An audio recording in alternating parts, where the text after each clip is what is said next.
Fala pessoal, tudo certinho? Espero que sim. Eu imagino que você está nesse vídeo exatamente que você deve estar nesse momento especial, né? Prestes a comprar tua nova máquina ou talvez tua primeira máquina. Eu tô aqui para te ajudar, para te dar essas 5 dicas que vão te livrar de muita dor de cabeça. Daí você pesquisa, pesquisa e pesquisa, tem as dicas dos amigos, corre atrás desses sites de promoções e você de repente acredita que tenha conseguido chegar àquela máquina que você tanto aguardava por ela. Mas será que conseguiu mesmo? A gente vai ver agora o que você pode evitar para que aquele computador que você acredita que vai ser a solução de todos os teus problemas não crie para você mais um problema. Ei, mas antes da gente prosseguir, se você gostar desse conteúdo, não esquece de se inscrever nesse canal e deixar teu like. Aqui a gente seleciona conteúdo especialmente para você, pensando no teu dia a dia e problemas reais de pessoas reais. Valeu? Vamos começar? Dica 1. Nosso primeiro item fala do erro comum de não se definir claramente qual é o propósito do PC. Eu vou te apresentar 3 possibilidades que a gente imagina que seja mais comum para os usuários em geral. Daí você vai ter que identificar entre essas 3 qual é o teu computador e a partir disso vai se dedicar à configuração que é necessária para você. Eu vou te trazer agora uma tabela que vai te ajudar com relação ao processador. Porque eu vejo muita gente em dúvida se eu pego um i3, um i5, um i7, um i9, um i10, tá? Mas nessa tabela você vai entender facilmente para que serve cada tipo de processador. No caso do i3, é o tipo de processador para aquela máquina de escritório, onde o usuário utiliza mais navegador de internet, um acesso a banco, o pacote Office. No caso do i5, é um processador intermediário, que já pode ser utilizado para as mesmas funções do i3, te dando a possibilidade de você trabalhar com alguns programas mais pesados e ainda alguns jogos. Para quem vai usar o computador para edição de imagem ou mesmo jogos avançados, a gente recomenda a partir do i7. Esse processador já suporta uma performance bem maior do que o i3 e o i5. Dica 2. Outra situação que cabe à atenção de vocês é verificar a geração do processador do equipamento que você está adquirindo.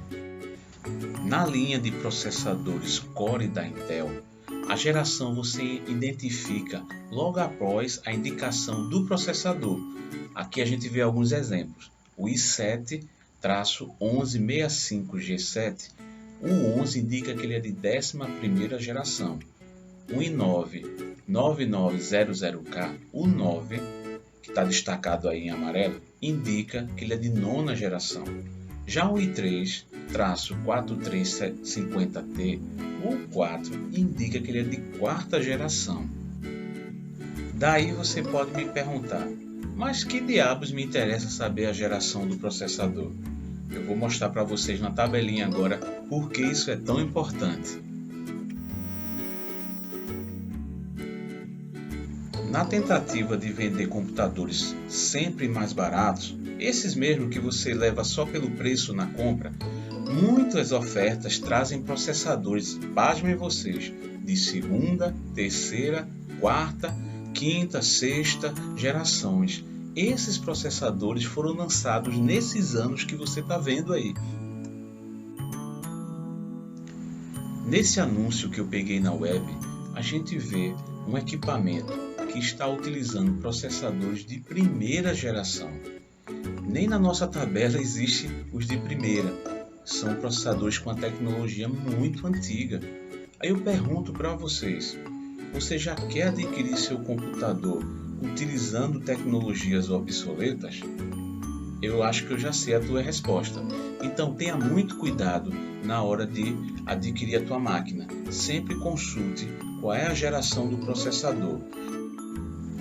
Realmente, eu tenho que admitir que as gerações mais modernas, as mais atuais, elas encarecem muito o preço da máquina. Mas você pode pensar em procurar por 2 gerações anteriores se você não conseguir ter uma geração atual. Já é suficiente. Eu não sei qual é a época que você está vendo esse vídeo, mas é bom sempre trabalhar em cima disso. No máximo 2 gerações anteriores à atual, que você vai ter uma máquina que vai rodar direitinho e vai te atender. Dica 3.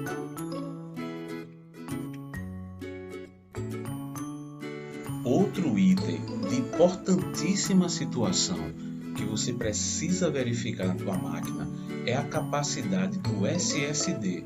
O que é o SSD? Ele é onde vai ser armazenado os aplicativos e teus dados. O que a gente tem observado no mercado são equipamentos que vêm com uma quantidade insignificante de espaço para armazenamento e instalação de programas em geral.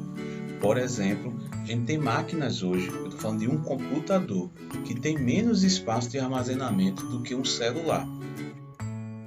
Se a gente pensar apenas no Windows 10 e no Office, você vai precisar em torno de 32 GB e com certeza a tua máquina vai ter pelo menos esses dois. Nessa mais uma consulta que eu fiz na web, a gente vê a oferta de um equipamento, um notebook, que vem com apenas 32 GB de SSD. Ou seja, nesse equipamento você iria rodar o Windows e o Office, sendo que esses aplicativos precisam de espaço adicional para eles poderem funcionar. Essa máquina não dá para instalar esses 2 aplicativos. Então peço a você, tenha muito cuidado com relação a isso. O que a gente recomenda é no mínimo 240 GB, mas se você armazena muitos dados na tua máquina, talvez seja melhor pensar num disco de no mínimo 500 GB. Cada caso é um caso, mas com certeza equipamentos com essa quantidade de espaço no SSD não vai atender a maioria dos usuários. Tenha cuidado com isso. Dica 4. Outro ponto importante é a quantidade de memória RAM que você vai adquirir. De um modo geral, quanto mais memória, melhor. Essa memória é a memória onde os programas são carregados enquanto o computador está ligado.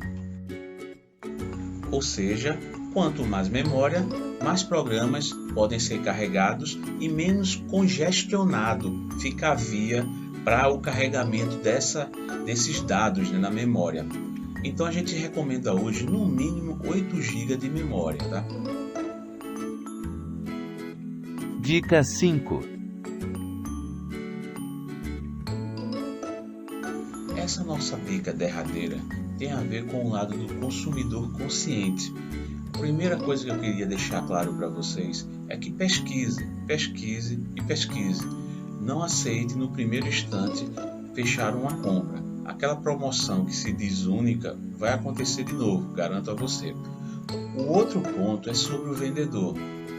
E aqui eu não estou querendo falar mal dessa digna profissão. Apenas que o vendedor não é funcionário seu, ele é da loja. Então ele está ali para poder vender um produto para você. Saiba dizer não para ele e não feche nada sem antes analisar, se possível, com alguém que conheça do assunto. Se eu for trazer para vocês as situações que meus clientes mais se arrependeram de compras, está sempre relacionado à pressa. A gente tem que de uma vez por todas entender que a gente precisa do prazo para pesquisar, do prazo para analisar e do prazo para realizar a compra.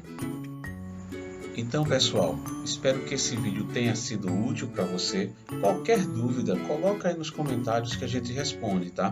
E não esquece de se inscrever no canal e deixar teu like, porque só assim você vai ter acesso a todo esse conteúdo que a gente vem preparando diariamente. Um abraço para você e fica na paz.